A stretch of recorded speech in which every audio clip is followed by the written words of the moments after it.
வணக்கம். இலங்கை செய்திகளுடன் நான் நிரோஷன். விரிவான செய்திகளுக்கு முன் தலைப்புச் செய்திகள். ஜப்பானுக்கான தனது உத்தியோகபூர்வ விஜயத்தின் போது ஜனாதிபதி அனுரகுமார திசநாயக 963 மில்லியன் ஜப்பானிய ஜென் மானியத்தை பெறுவதற்கான ஒப்பந்தத்தில் கையெழுத்து. ஜனாதிபதி அலுவலகத்தில் நடைபெற்ற ஆட்டோமொபைல் மற்றும் எலக்ட்ரானியல் உபகரண கைத்தொழிலாளர்கள் தொடர்பான வரவு செலவு திட்ட பூர்வாங்க கலந்துரையாடல். அரிசி ஆலை உரிமையாளர்கள் கீரி சம்பா நிலை பதுக்கி வைத்திருப்பது உறுதியாகும் பட்சத்தில் அரிசி இறக்குமதி முன்னெடுக்கப்படும். அமைச்சர் நலிந்த ஜாதிச தெரிவிப்பு. ஒழுங்கமைக்கப்பட்ட குழுக்களுடன் தொடர்புடைய 80 அரசியல்வாதிகளின் பெயர்களை மகேந்துரை மதுஷ் முன்னாள் ஜனாதிபதி கோட்டாபய ராஜபக்சவுக்கு அறிவுறுத்தியுள்ளதாக தகவல். தொடர்வது விரிவான செய்திகள். ஜப்பானுக்கான தனது உத்தியோகபூர்வ விஜயத்தின் போது ஜனாதிபதி அனுரகுமார திசநாயக்க இலங்கைக்கு 963 மில்லியன் ஜப்பானிய ஜென் மானியத்தை பெறுவதற்கான ஒப்பந்தத்தில் கையெழுத்திடவுள்ளார். இந்த மானியம் இலங்கையின் விவசாய மற்றும் பாதுகாப்பு துறைகளுக்கு வலுச்சேர்க்கும் வகையில் வழங்கப்படுவதாக தெரிவிக்கப்பட்டுள்ளது. அதன்படி குறித்த மானியத்தில் 463 மில்லியன் ஜென்னில் பால் உற்பத்தி துறையின் முன்னேற்றத்திற்காகவும் பால் சேகரிப்பு மற்றும் செயலாக்கத்திற்கான நவீன உபகரணங்கள், பால் உற்பத்தி திறனை அதிகரிக்க தொழில்நுட்ப உதவிகள், கிராமப்புற விவசாயிகள் மற்றும் பால் உற்பத்தியாளர்களுக்கு நன்மை அளிக்கும் வகையில் திட்டங்கள் முன்னெடுக்கப்பட உள்ளது. ஏனைய 500 மில்லியன் ஜென்னில் இலங்கை கடற்படையை பலப்படுத்துவதற்காக கண்காணிப்பு ட்ரோன்கள் மற்றும் மேம்பட்ட கடல் பாதுகாப்பு உபகரணங்கள், கடற்படை தளவாடங்களை நவீனமயமாக்குவதற்கான தொழில்நுட்ப ஒத்துழைப்பு, கடல் எல்லை பாதுகாப்பு மற்றும் கடத்தல் தடுப்பு நடவடிக்கைகள் பயன்படுத்தப்படும் வசதிகள் பெற்றுக் கொடுக்கப்படும். ஜப்பான் வழங்கும் இந்த மானியம் இலங்கையின் உணவு பாதுகாப்பை உறுதிப்படுத்தவும் கடற்படையின் பாதுகாப்பு திறனை மேம்படுத்தவும் முக்கிய பங்கு வகிக்கும் என்று எதிர்பார்க்கப்படுகின்றது. நிதி அமைச்சராகவும் செயல்படும் ஜனாதிபதி அனுரகுமார திசநாயக்க இந்த ஒப்பந்தத்தில் அதிகாரப்பூர்வமாக கையெழுத்திட உள்ளார்.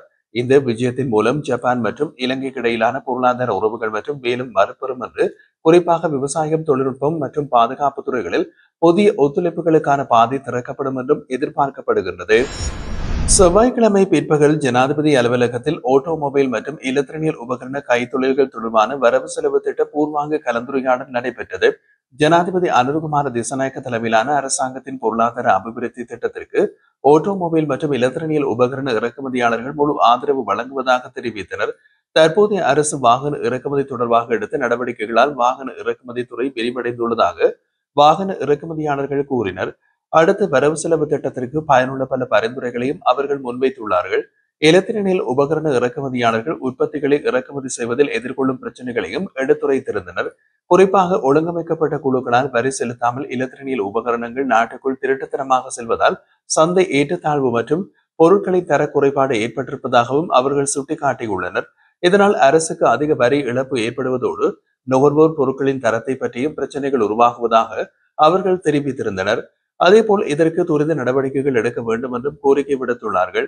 துறையின்மை நிபுணர்கள் வழங்கிய அனைத்து பயனுள்ள பரிந்துரைகளுக்கும் அடுத்த வரவு செலவு திட்டத்தில் கருத்தில் கொள்ளப்படும் என்றும், தரமான பொருட்களை இறக்குமதி செய்வதற்கு தேவைப்பட்டால் புதிய சட்டங்களை கொண்டு வருவதாகவும் தொழில் மற்றும் பொருளாதார அபிவிருத்தி பிரதியமைச்சர் கலாநிதி அனில் ஜெயந்த பெர்னாண்டோ தெரிவித்திருந்தார். மேலும் வரி செலுத்தாமல் பொருட்களை இறக்குமதி செய்யும் ஒழுங்கமைக்கப்பட்ட குழுக்களுக்கு எதிராக சட்டம் கடுமையாக அமல்படுத்தப்படும் என்றும் அவர் குறிப்பிட்டார். அரசாங்கம் பெரிய அரிசி ஆலை உரிமையாளர்கள் கீரி சம்பா நெல்லை பதுக்கி வைத்திருப்பது உறுதியாகும் பட்சத்தில் அரிசி இறக்குமதிக்கான நடவடிக்கைகளை முன்னெடுக்கும் என்று அமைச்சரவை பேச்சாளரும் அமைச்சருமான நலிந்த ஜாதிச தெரிவித்துள்ளார். அரசாங்க தகவல் திணைக்களத்தில் நடைபெற்றிருந்த அமைச்சரவை முடிவுகள் தொடர்பான ஊடக சந்திப்பில் அவர் இவ்வாறு கூறினார். அவர் மேலும் தெரிவித்த போது, கீரி சம்பா நெல்லை பதுக்கி வைத்துள்ளார்கள் என்பதற்கான உறுதியான ஆதாரங்கள் இதுவரை இல்லை. இருப்பினும் 40,000 மெட்ரிக் டன் அரிசி இறக்குமதிக்கான அனுமதி ஏற்கனவே பெறப்பட்டுள்ளது. தேவை ஏற்பட்டால் அந்த அரிசியை இறக்குமதி செய்ய முடியும். ஆனால் இறுதி முடிவு வரை எடுக்கப்படவில்லை. அறுவடை நிலையை கருத்தில் கொண்டு உணவு பாதுகாப்பு குழுவில் கலந்துரையாடிய பின்னர் அமைச்சரவை அறிவிக்கப்படும். மேலும் பெரிய அரிசி ஆலை உரிமையாளர்களை வலுப்படுத்துவதற்காக திரைசையிலிருந்து பெரும் நிதி ஒதுக்கப்பட்டு அதன் மூலம் நல்ல பலன்களும் கிடைத்துள்ளன. இருந்த போதிலும் செயற்கையாக அரிசி தட்டுப்பாடு ஏற்படுத்தப்பட்டால் அரசாங்கம் இறக்குமதி செய்வதோடு மட்டுமல்லாமல் கீரி சம்பாவுக்கு மாற்றீடாக அரிசியையும் கொண்டு வர அனுமதி பெற்றுள்ளதால் அதற்கேற்ப செயல்படும் என்றும் அவர் வலியுறுத்தினார். இதேவேளை கீரி சம்பா 80,000 மெட்ரிக் டன் கோடீஸ்வர அரிசி வர்த்தகர் டர்லி ஸ்ரீசேனவிடம் இருப்பதாக அனுராதபுரம் மாவட்ட ஒன்றிணைந்த விவசாய அமைப்பின் தலைவர் புஞ்சிராகல ரத்நாயக்க தெரிவித்துள்ளார். சந்தையில் கீரி சம்பா தட்டுப்பாடு அதிகரித்துள்ள நிலையில் ஊடகங்களுக்கு கருத்து தெரிவித்த அவர், நான் கூறுவது உண்மையான தகவல். அந்த 80,000 மெட்ரிக் டன் கீரி சம்பாவை சந்தைக்கு விடுவதே அரசாங்கத்தின் கடமை. அதற்காகத்தான் அரசு உள்ளது.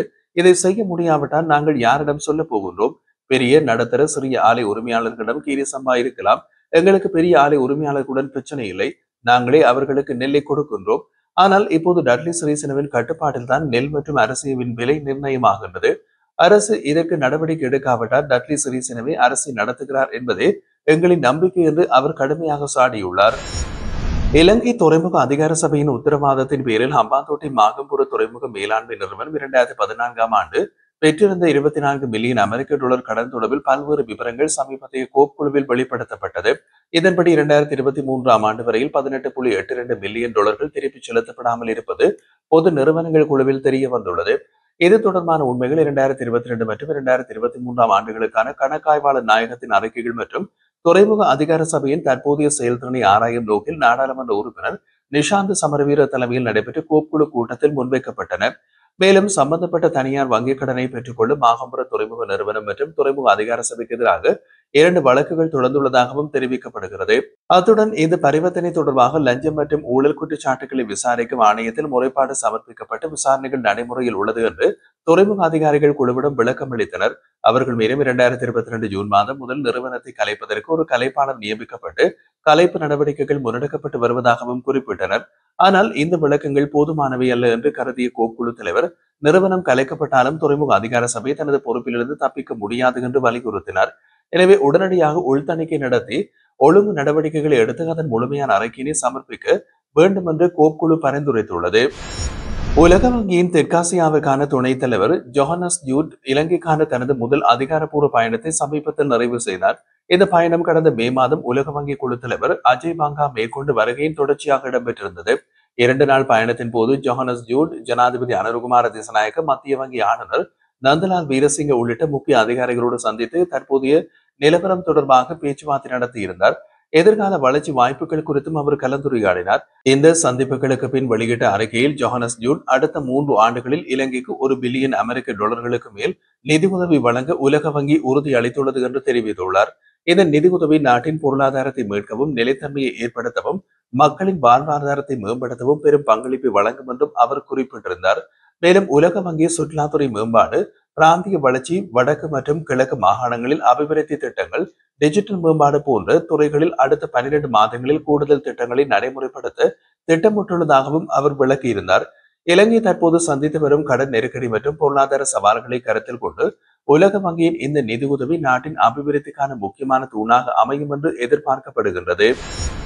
பாதாள குழுக்களுடன் தொடர்பு கொண்ட 80 அரசியல்வாதிகளின் பெயர் விவரங்களை மாகந்துரை மதுஷ் முன்னாள் ஜனாதிபதி கோட்டாபய ராஜபக்சவுக்கு அறிவுறுத்தியுள்ளார். ஆனால் இதற்கான எந்த ஒரு விசாரணையும் முன்னெடுக்கப்படவில்லை. பின்னர் மாகந்துரை மதுஷ் கொல்லப்பட்டார். தொழில் பிரதி அமைச்சர் மஹிந்த ஜாசிங்க மதுஷுக்கு நேர்ந்த கதி ஹெகல்பத்ர பத்மேவுக்கு நேராது என்று உறுதியாக தெரிவித்துள்ளார்.